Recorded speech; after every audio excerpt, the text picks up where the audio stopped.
और ये भारतीय जनता पार्टी वाले लोग तो वो लोग हैं जो भगवान राम को भी नहीं मानते हैं। केवल नाम का प्रयोग करके सत्ता में बने रहना चाहते हैं। आपकी भावनाओं के साथ खेलकर सत्ता में बने रहना चाहते हैं। वो जो राम का नहीं है उस देश का क्या होगा। तो मेरा सभी छात्रों से यही कहना है, क्योंकि मैं खुद एक माँ हूं और मैं समझ सकती हूँ आप छात्रों का दर्द क्या है, और अखिलेश जी एक पिता है, वो भी समझ सकते हैं कि आपका दर्द क्या है, कि बच्चों की क्या एस्पिरेशंस होती हैं, उनके क्या ख्वाब होते हैं, वो कहाँ आगे बढ़ना चाहते हैं।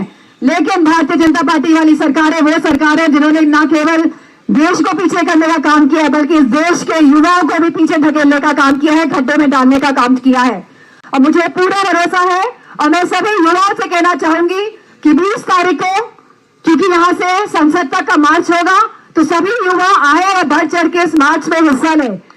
सबसे पहले तो आज इस मंच में हमारे बीच जो उपस्थित हैं, बहुत जानी मानी हस्ती हैं, सोनम वांगचुक जी, मैं आपका हृदय से अभिनंदन करती हूँ। और जिस तरह आप पिछले 19 दिनों से भूख हड़ताल पर बैठे हैं, उस जज्बे को मैं सलाम करती हूँ। और मुझे पूरी उम्मीद है यहाँ पे उपस्थित सभी छात्र, सभी युवाजन उस जज्बे को सलाम करते हैं। और उन्हीं के साथ लगभग 35 बच्चे और भूख हड़ताल में बैठे थे, और उनमें से लगभग अब केवल 7 लोग बैठे हैं, क्योंकि ज्यादातर बच्चों की तबीयत खराब हो गई है और वो हॉस्पिटल में एडमिट हो गए हैं। लेकिन उन सभी 6 जन जो आज बचे हैं यहाँ पे, नेहा जी, आमीन जी, मनीष जी, हमाद जी और सभी अन्य छात्रों को का भी मैं बहुत बहुत धन्यवाद और अभिनंदन करना चाहूंगी, और आपके जज्बे को भी सलाम करना चाहूंगी। इसी के साथ यहाँ पे उपस्थित कॉर्पोरेट जनता पार्टी प्लेटफॉर्म के अभिजीत जी को, आशुतोष जी को और उनकी जो पूरी टीम स्पोक्स पर्सन की आज उपस्थित है, आप सबका भी मैं बहुत धन्यवाद देना चाहूंगी, क्योंकि आपने देश के युवाओं को एक प्लेटफॉर्म दिया जहाँ पे वे अपनी बात खुल के रख सके। और जब ये प्लेटफॉर्म मिला युवाओं को, तो मैं समझती हूँ कहीं ना कहीं भारतीय जनता पार्टी की सरकार बौखला गई और उन्होंने सोशल मीडिया अकाउंट को बंद करने का काम किया था कि नहीं किया था। और फिर एक दूसरा सोशल मीडिया अकाउंट बनाया गया जहाँ पे लिखा गया corporate Janata party is back. तो मैं कहना चाहूंगी कि अगर हमारा युवा मजबूत हो जाए और इरादे पक्के कर ले, तो उनको कोई भी हरा नहीं सकता है। और मैं आपसे ये भी बात कहना चाहूंगी कि राष्ट्रीय अध्यक्ष जी समाजवादी पार्टी के अखिलेश यादव जी और हमारी पूरी समाजवादी पार्टी हमेशा से युवाओं का, छात्रों का समर्थन करती आई है और हमेशा करती रहेगी। आप कभी अपने आप को अकेला मत समझिएगा। हमारा साथ और समर्थन हमारे छात्रों के साथ, छात्राओं के साथ, हमेशा हमारे युवाओं के साथ रहेगा।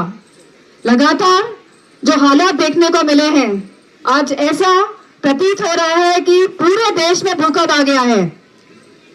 और अगर भूकंप पूरे देश में आए तो इसके झटके सभी को महसूस हो रहे हैं, चाहे हमारे छात्र वर्ग हो, चाहे हमारा युवा वर्ग हो, चाहे हमारे किसान भाई हो, चाहे हमारे ट्रेडर्स हो।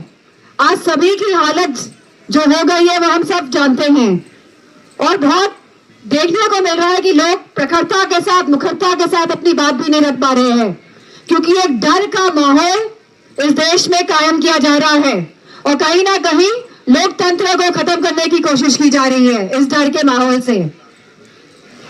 इस जो यहाँ पे जो ये डेमोन्स्ट्रेशन हो रहा है, इसको भी शुरू में दबाने की कोशिश की गई थी लेकिन ये आप लोगों का हौसला है, आप लोगों की ताकत है कि इस डेमोन्स्ट्रेशन को ये लोग दबा नहीं पाए। और मैं आपसे कहना चाहूंगी, और खास तौर पे मैं सोनम जी से कहना चाहूंगी कि आप यहाँ पिछले 19 दिन से तो हैं बैठे हुए, लेकिन ये सरकार बहुत ही निर्दयी, निष्ठुर, संवेदनहीन सरकार है। इन्हें कोई फर्क नहीं पड़ता कौन जी रहा है, कौन मर रहा है। जब नीट की परीक्षा रद्द हुई, पेपर लीक के, तो न जाने कितने बच्चों ने सुसाइड किया। पूरी सरकार, पूरी भारतीय जनता पार्टी और उनके सहयोगी दल, अगर एक भी सांसद ने अपनी संवेदनशीलता दिखाई है उन बच्चों के लिए जिन्होंने सुसाइड किया, जो आज इस दुनिया में नहीं है, या उनके परिवारजनों के लिए। इतनी कठोर सरकार हमारे देश में कभी नहीं आई है और इस सरकार को केवल वोट से हराया जा सकता है, क्योंकि वोट ही एक ऐसा माध्यम है जिससे हम इनको हरा सकते हैं। और हम सभी जानते हैं कि उत्तर प्रदेश में आने वाले चुनाव में अगर भारतीय जनता पार्टी को रोकना है तो केवल वोट के बल से उत्तर प्रदेश ही भारतीय जनता पार्टी को रोक सकता है, क्योंकि आज कहीं ना कहीं लोकतंत्र में जहां खतरा है वहां हमारे संविधान में भी खतरा है। ये वो लोग हैं जो संविधान को मिटाना चाहते हैं, ये वो लोग हैं जो संवाद नहीं करना चाहते हैं, ये वो लोग हैं जो अपनी जिम्मेदारी नहीं लेना चाहते हैं, ये वो लोग हैं जो अपना उत्तरदायित्व नहीं निभाना चाहते हैं।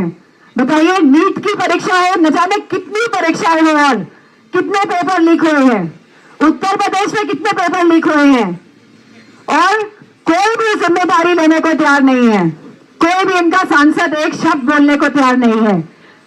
और मैं सोनम वांगचुक से एक बात और कहना चाहूंगी, ये लोग अहिंसा को नहीं मानते हैं, ये लोग सत्याग्रह को नहीं मानते हैं, ये लोग महात्मा गांधी जी के आदर्शों को नहीं मानते हैं, क्योंकि इन्हीं लोगों ने महात्मा गांधी को क्षति पहुंचाने का काम किया था।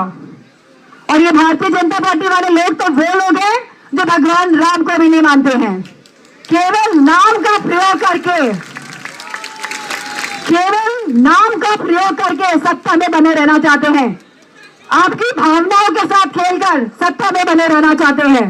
वो जो नाम का नहीं है उस देश का क्या होगा। तो मेरा सभी छात्रों से यही कहना है, क्योंकि मैं खुद एक माँ हूं और मैं समझ सकती हूँ आप छात्रों का दर्द क्या है, और अखिलेश जी एक पिता है, वो भी समझ सकते हैं कि आपका दर्द क्या है, कि बच्चों की क्या एस्पिरेशंस होती हैं, उनके क्या ख्वाब होते हैं, वो कहाँ आगे बढ़ना चाहते हैं। लेकिन भारतीय जनता पार्टी वाली सरकारें वो सरकार है जिन्होंने ना केवल देश को पीछे करने का काम किया है, बल्कि इस देश के युवाओं को भी पीछे ढकेलने का काम किया है, गड्ढे में डालने का काम किया है। और मुझे पूरा भरोसा है और मैं सभी युवाओं से कहना चाहूंगी कि 20 तारीख को, क्योंकि यहाँ से संसद तक का मार्च होगा, तो सभी युवा आए और बढ़ चढ़ के इस मार्च में हिस्सा लें, क्योंकि ये आपके हक, अधिकार और सम्मान की लड़ाई है। और इस हक, सम्मान, अधिकार की लड़ाई में अगर युवा पीछे रह जाएगा तो देश आगे कैसे बढ़ेगा। तो मैं आप सबके इन्हीं बातों के साथ अपना मत रखते हुए और सोनम वांगचुक जी से फिर से दोहराना चाहूंगी, क्योंकि राष्ट्रीय अध्यक्ष समाजवादी पार्टी ने कहा है कि आपको मजबूत होना है इस लड़ाई को लड़ने के लिए। तो जो युवा है वो लड़ाई बाहर लड़ेंगे और जो समाजवादी पार्टी है, और हम तो चाहेंगे सभी विपक्षी दल सामने आए, सभी विपक्षी दल सामने आए और इन छात्रों की लड़ाई में उनका सहारा बने, उनका साथ दे, उनको मजबूत करने का कार्य करें। तो जहां आप लोग लड़ाई संसद तक ले जाने का काम करेंगे, हम इस लड़ाई को संसद के अंदर लड़ने का काम करेंगे, पूरी मजबूती के साथ लड़ने का काम करेंगे। इन्हीं शब्दों के साथ आप सभी के हौसला को, आप सभी के जो विश्वास है उसको सलाम करते हुए मैं आप सभी को बहुत बहुत धन्यवाद और आभार देना चाहूंगी। जय हिंद।